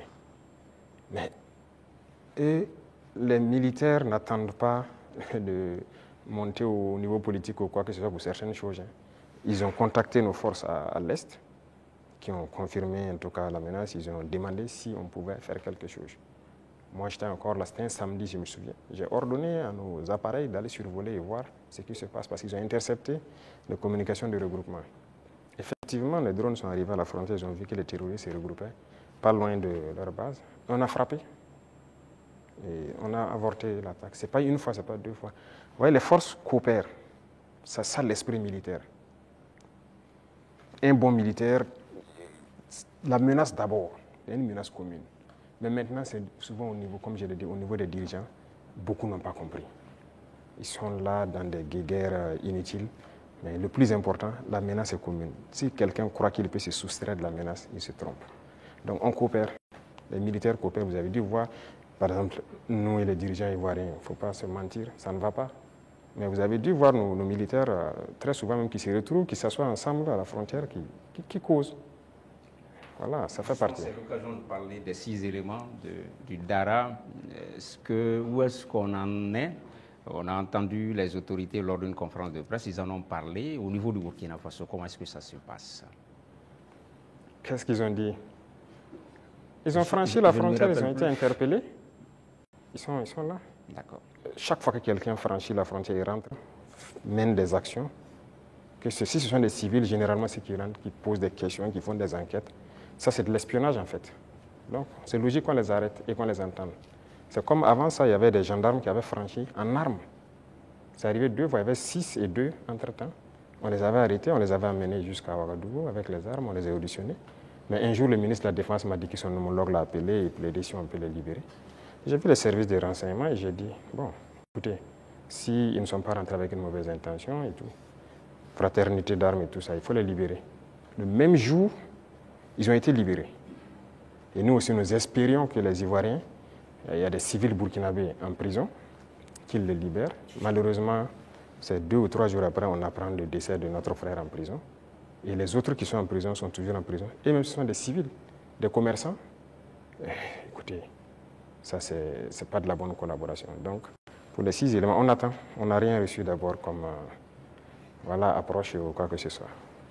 Pourtant, le porte-parole du gouvernement ivoirien a indiqué qu'ils espèrent, qu'ils privilégiaient la voie du dialogue avec le Burkina Faso. Il a dit en conférence de presse le mercredi passé. On les attend. Nous aussi, on avait privilégié la voie du dialogue. On espérait aussi qu'ils libèrent nos civils innocents et qu'ils viennent. Mais un est mort dans leur prison qui n'est même pas une prison conventionnelle. Donc, écoutez, chacun assume ses actes. Et nous, on n'a pas l'art de mentir. Ce qui est réel, on le dit. On n'a pas de personne à nous approcher d'abord. Donc la situation est telle qu'elle. Ouais, voilà. Les relations entre l'AES et la CEDEAO sont claires, elles sont limpides, c'est la rupture. On se pose des questions par rapport à l'UEMOA. Récemment, lors de la conférence des ministres des Finances de l'UEMOA, il était question que ce soit le Burkina Faso qui préside la conférence des ministres. Ça n'a pas été le cas. Comment est-ce que cette question a été abordée au niveau du collège des chefs de l'État de l'AES? Quelle lecture vous en faites? Non, ce n'est pas surprenant. Nous, on était préparés à ça, ce n'est pas surprenant. Vous voyez, il y a des gens qui se prévalent de gouverner toute l'Afrique de l'Ouest et qui sont les... Ça ne marche pas avec nous. Ça ne marche pas, on les a dit clairement. Moi, j'ai des gens avec certains chefs d'État, j'ai dit ça ne marche pas. Y a-t-il de quoi quitter l'UEMOA, Monsieur le Président? Mais s'il y a nécessité. Et peut-être on tend vers ça. Si on ne peut pas gouverner, qu'est-ce que vous voulez? On nous cherche. Ça a été le même cas que la CEDEAO. On nous pousse vers la porte, ben on va partir. Donc on les regarde. La balle est dans leur camp. En préparant l'émission, Monsieur le Président, en préparant l'émission, on a appris que vous aimez cette formule « tout est urgent ». Au sein de l'AIS, est-ce qu'il y a plus urgent, même dans la hiérarchisation des urgences, qu'est-ce qu'on peut privilégier aujourd'hui? Les urgences au niveau de l'AIS? Oui. C'est la question sécuritaire. C'est le plus urgent. Et vient maintenant la question du développement qui est liée à la question sécuritaire. Il faut qu'on libère nos terres et qu'on sécurise nos populations. Ça, c'est l'urgence absolue. Donc, tout l'effort, toute la concentration, même nos tâches quotidiennes doivent être orientées vers ça. Chaque fois qu'il y a un incident, en tant que chef d'État, on doit être au courant et on doit s'intéresser, on doit trouver des solutions et ainsi de suite. C'est ça qui est le plus important. Et réfléchir constamment, récupérer nos terres, sécuriser, faire en sorte que même dans 100 ans, cette situation n'arrive plus. Monsieur le Président, l'AES, c'est un même peuple, c'est un même destin. On est curieux de savoir comment les autres pays de l'AES perçoivent la révolution burkinabé. Peut-être qu'ils viendront en révolution. C'est une étape. Mais il faut savoir que le Burkinabé est intrinsèquement révolutionnaire. C'est le même peuple par la mentalité actuellement qu'on a réussi à inculquer. Mais fondamentalement, vous-même vous êtes Burkinabé, vous savez que non, n'est pas facile. Le Burkinabé est intrinsèquement révolutionnaire. Ça fait que la révolution passe plus facilement. Voilà. Même quand on ne faisait pas la révolution, les gens même réclamaient la révolution. Donc les autres, ils vont aussi proclamer sûrement, j'espère. On n'a pas le choix que de faire une révolution. Sinon, tout autre concept ne marchera pas. Voilà, il faut révolutionner. Ben, merci donc à vous pour ces différentes questions relatives donc, à la diplomatie et à l'AES.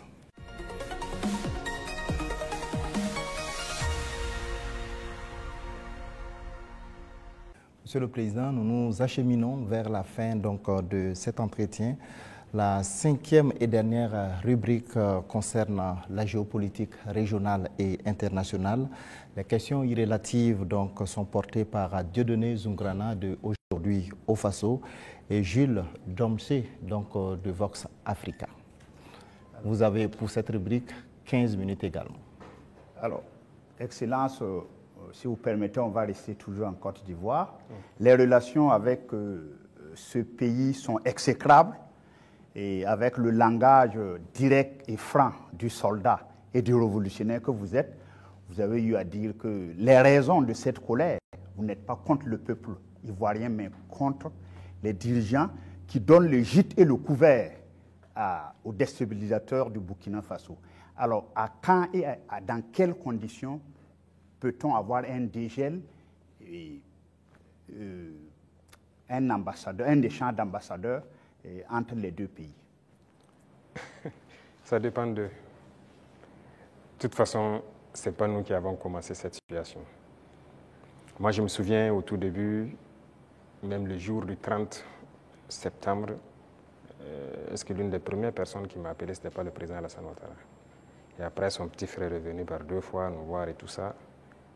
C'est vrai, on peut dire que les relations étaient bonnes, mais il a voulu qu'on suive une certaine direction. Mais comme vous avez dit, en tant que révolutionnaire, nous savons que nous ne sommes pas là pour ça. Nous étions là pour la révolution. Et la révolution, c'est une rupture. On ne peut pas suivre une certaine politique. Et donc, petit à petit, les relations ont commencé à ne pas aller. Et comme vous l'avez constaté, tous ceux qui ont voulu peut-être certains privilèges ou quoi que ce soit n'ont pas eu, se sont mis à se mettre contre nous, se sont déployés là-bas, sont entretenus, sécurisés et tout. On sait de quoi on parle, parce qu'ils savent aussi de quoi on parle, pour agir contre nous.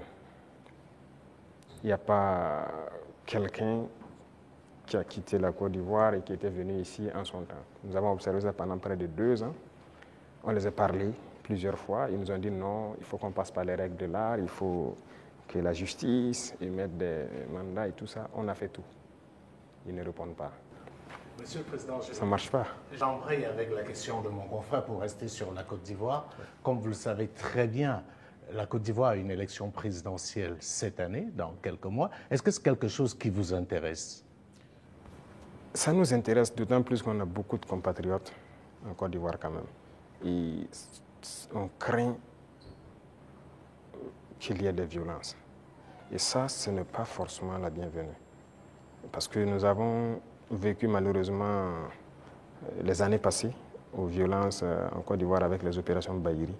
Tout le monde a subi ça au Burkina. Aujourd'hui, vraiment, nous ne souhaitons pas qu'il y ait des violences. Tout à l'heure, vous avez semblé dire quelque chose. Je voudrais que vous précisez, parce que c'est un peu très sensible selon moi. Est-ce que vous semblez nous dire qu'aujourd'hui, la Côte d'Ivoire servirait de base arrière à une organisation visant à déstabiliser le Burkina Faso? Ça, même plus que ça. Base arrière à une organisation servant à déstabiliser le Burkina. Ils sont là-bas. Les ennemis du Burkina sont clairement là-bas, affichés, protégés. Ils sont payés, ils sont protégés, ils sont bien logés. En plus de ça, il y a la question du terrorisme. Mais non. Le pouvoir flotte avec les terroristes. Il ne faut pas se mentir. Attendez, croyez-vous vraiment que peut-être l'armée ivoirienne est tellement surpuissante que quand les terroristes les voient seulement, ben écoutez, cela, il ne faut même pas les toucher, quoi que ce soit. Vous croyez à ça? Ils sont tellement plus puissants que les 3 armées de l'AES. C'est faux. Il y a un pacte de non-agression. Et quand il y a un pacte de non-agression, vous devenez une base arrière. Et tout ça, ça m'inquiète justement. Si ce pays, il y a des crises, le pays sera attaqué par les terroristes. Parce que s'ils ne gagnent plus ce qu'ils gagnent, le pays sera attaqué et ce pays va sombrer.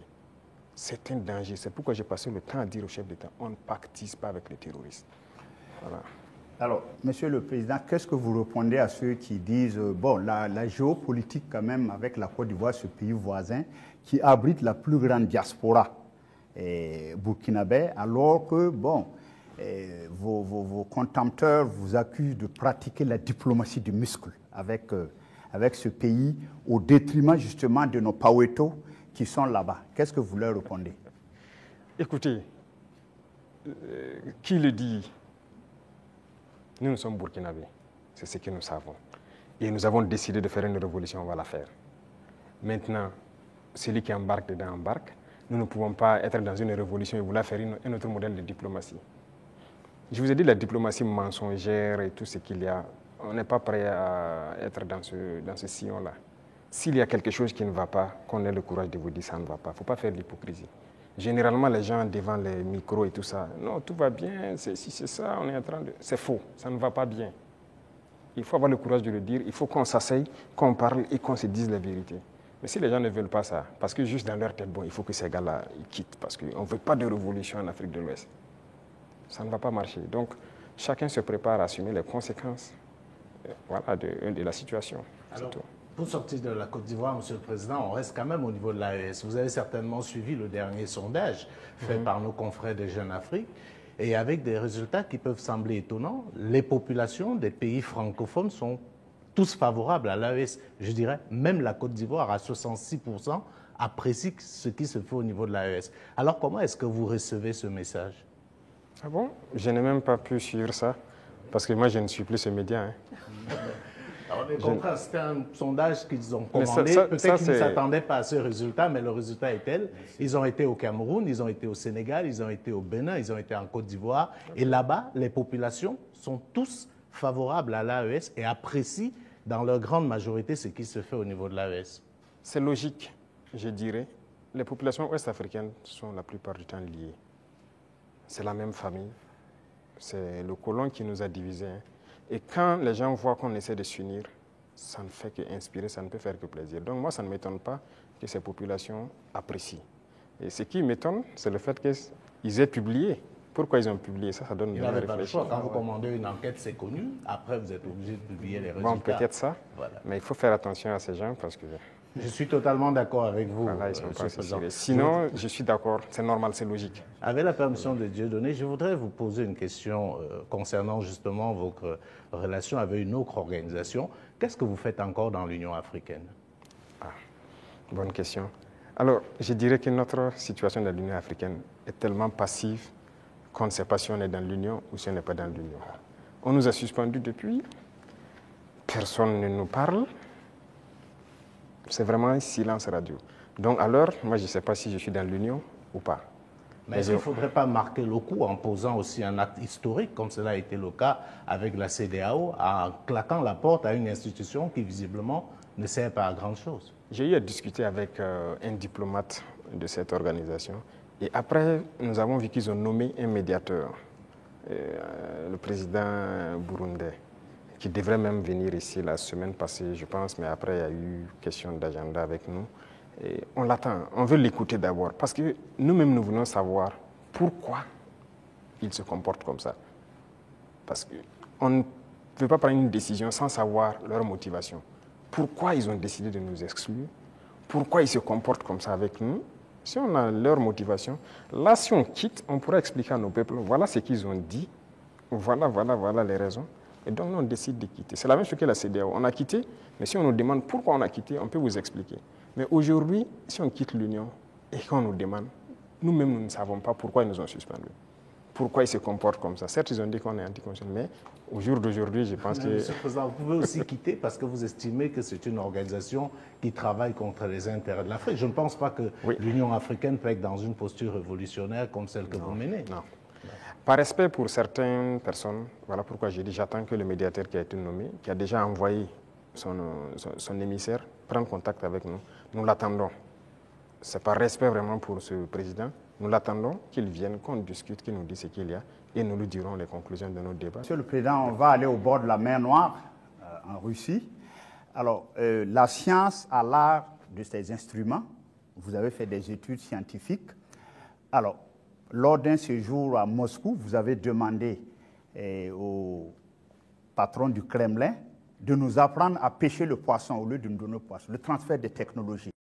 Alors ça, je pense qu'aujourd'hui, c'est vrai, tout le monde est d'accord que le biberonnage là, extérieur ne peut plus continuer. Alors où en est-on aujourd'hui avec justement ce transfert de technologie? Parce que vous avez parlé tout de suite avec des confrères qu'on va un jour fabriquer même nos armes ici. Alors où en est-on actuellement avec ce transfert de technologie?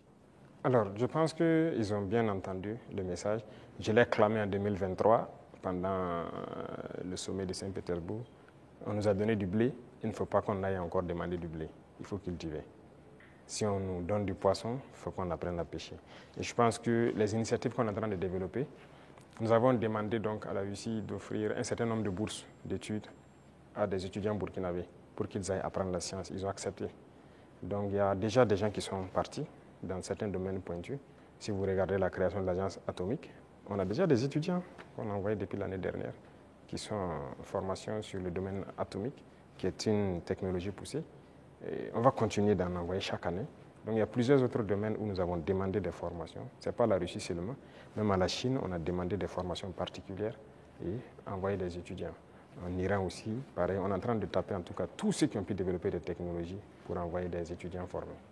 Alors géopolitiquement, bon, le capitaine président Ibrahim Traoré aujourd'hui a mis le Burkina sur orbite, comme à l'époque un Sanka. Qu'est-ce que ça vous fait aujourd'hui? Bon, un pays comme le Burkina, bon, certains disent un petit capitaine. Qu'est-ce que ça vous fait géopolitiquement aujourd'hui d'être au pinacle? Écoutez, est-ce que vous avez toujours la tête sur les épaules? On a forcément la tête sur les épaules. C'est une charge. De voir, c'est une mission globale qui nous a été confiée.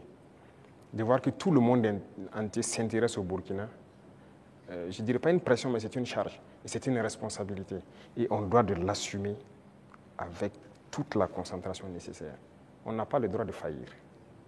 Qu'on le veuille ou pas, nous allons aller dans le sens des peuples. Parce que c'est eux qui ont fait valoir cela. Donc, on l'a vu, le Burkina est vraiment en orbite, comme vous le dites. Et nous travaillons à maintenir le Burkina dans cette posture, à être le pays des hommes intègres, à être le pays modèle, à être le pays qui va quitter cette situation de sous-développement, être dans quelques années un pays très développé, faire un miracle, parce que c'est ce à quoi les gens aspirent. Et aussi pouvoir donner notre part de voix et de tout ce qu'il y a, voilà, pour le bonheur du monde, si je peux dire. Depuis que vous êtes chef d'État, vous voyagez très peu. Oui. Le seul pays en Afrique où vous êtes allé, c'est probablement la Russie, si je ne m'abuse. Et on a vu vos homologues africains aux États-Unis, avec une sorte de photo de classe, avec le président Trump. Et je vous donne un commentaire d'un ami à moi qui me disait « Le capitaine Traoré n'aurait jamais accepté ça ». Est-ce que c'est vrai? Écoutez, moi je voyage peu comme vous l'avez dit. Et je suis parti en Russie 2 fois, mais pour des objectifs bien précis. Il se peut que j'aille vers d'autres partenaires pour des objectifs bien précis. À part ça, je ne compte pas aller faire le tour du monde comme les autres le font. Parce que pour moi, il faut rester concentré, travailler pour son pays. Le président Trump lui-même, il a dit « America first ». C'est l'Amérique d'abord, il travaille pour les intérêts des Américains. Et donc moi, je travaille pour les intérêts des Burkinabés. Si je n'ai pas d'intérêt là-bas, qu'est-ce que je vais aller faire? Alors, l'un des grands sujets géopolitiques actuels, c'est bien sûr le conflit israélo-palestinien. On voit des États prendre de plus en plus position. On a vu des États occidentaux, européens, pour ne pas les nommer, dire qu'ils vont reconnaître, et c'est un signe fort, l'État palestinien. Mais comme d'habitude, l'Afrique est quasiment silencieuse. Elle est dans la position attentiste. Est-ce que vous, du Burkina, vous pouvez donner une position qui permet de comprendre un peu ce que pense l'Afrique par rapport à ce qu'on est en train de vivre aujourd'hui dans la bande de Gaza? Je ne peux pas vous donner une position qui permet de voir ce que pense l'Afrique. Certains Africains, ou certains dirigeants africains. Parce que beaucoup de dirigeants africains ont une autre manière de voir les choses. C'est le malheur de l'Afrique, si je peux le dire, on n'est pas unis. On ne voit pas de la même manière. Certains ont peur, certains on les met liés, certains sont là pour les intérêts d'autres personnes. Écoutez, l'Occident a amené des gens qui ont grandi chez eux, tout faire chez eux, venir les mettre chefs d'État en Afrique. Hein. Donc c'est eux qui contrôlent tout ça. Et donc l'Afrique ne peut pas avoir une opinion. Mais je sais qu'au fond de tout un chacun, personne n'aimerait voir ce qui se passe là-bas, se passer chez lui. Mais malheureusement, sur le continent africain, il y a une situation pareille. Au Congo, qu'est-ce qu'on fait même pour le Congo? En République démocratique du Congo. Ça fait combien de millions de morts? Depuis combien de temps? Nous-mêmes, nous sommes en guerre. Est-ce que vous avez vu des pays africains même porter la voix pour le Burkina depuis les 10 années passées? C'est rare. C'est rare. Donc, l'Africain a ce problème-là. Pendant que quand vous voyez en Europe, ils ont un problème. Tout le monde est uni, les gens arrivent à rapidement trouver des solutions. Les États-Unis, c'est pareil. Mais l'Afrique a ce problème.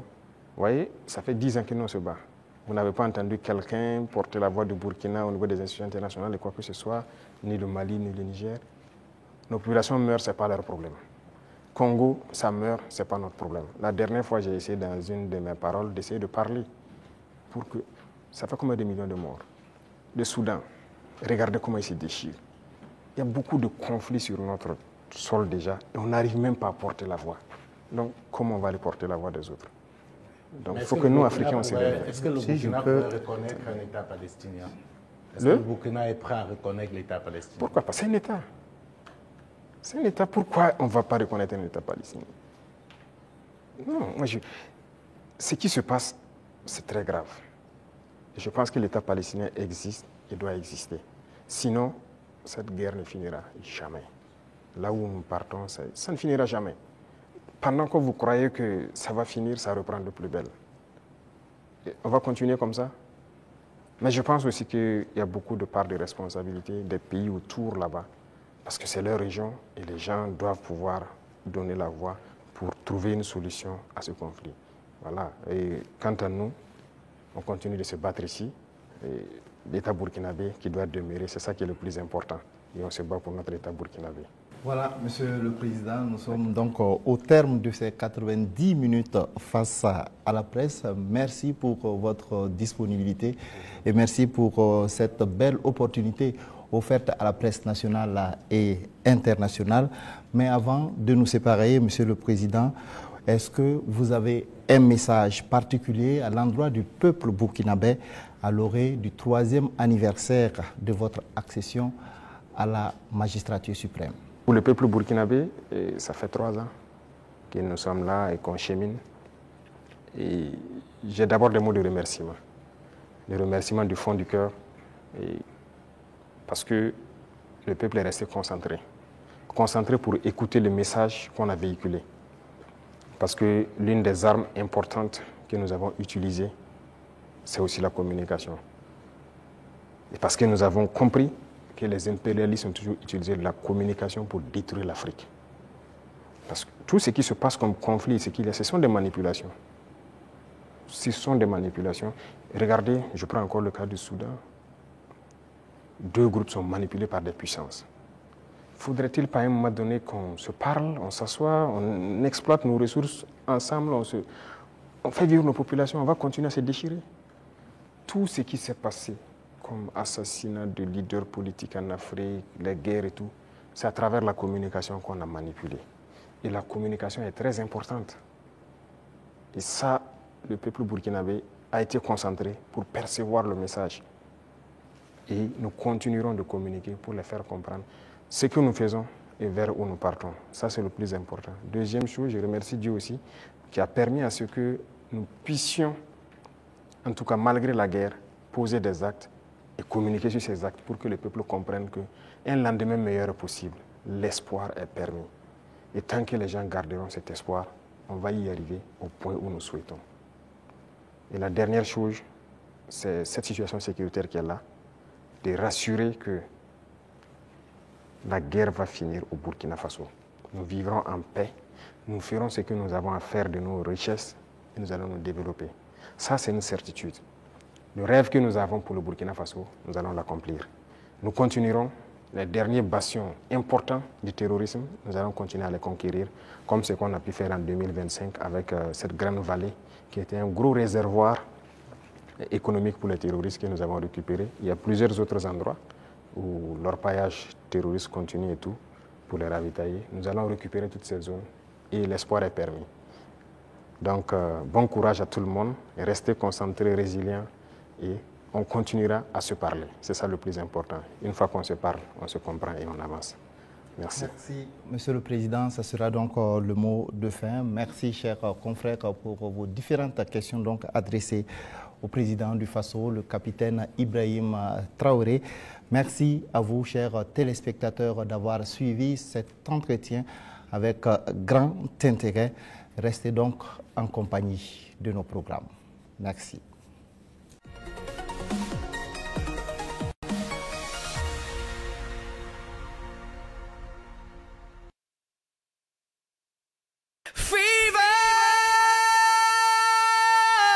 Faso Academy,